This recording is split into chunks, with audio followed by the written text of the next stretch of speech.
ఇగో ఈ వార్త చూసి ఇక్కడికి వచ్చినాం. నిలువు నీడ లేక సర్కార్ బడిలోనే ఆశ్రయం. చూడరు ఒకసారి సర్కార్ నిలువు నీడ లేక ఎవరిది? సర్పంచ్, సిద్దిపేట జిల్లాలో మహిళా సర్పంచ్ దీన స్థితి.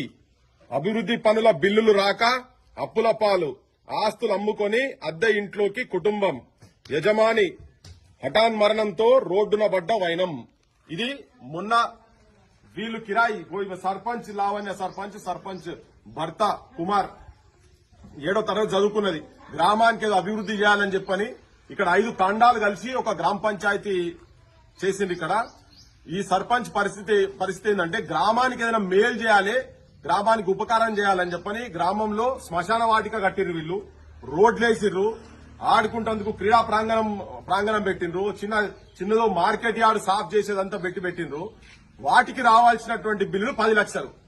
వీళ్ళను కలెక్టర్ కావచ్చు, ఎంపీడీఓలు కావచ్చు, ఆఫీసర్లు ఒత్తిడి చేసి మరి మీకు వస్తాయి అని చెప్పని చేస్తే ఇది 4 సంవత్సరాలైంది. వీళ్ళు ఇప్పటికీ ఆ పనులు చేసి 4 సంవత్సరాలైంది.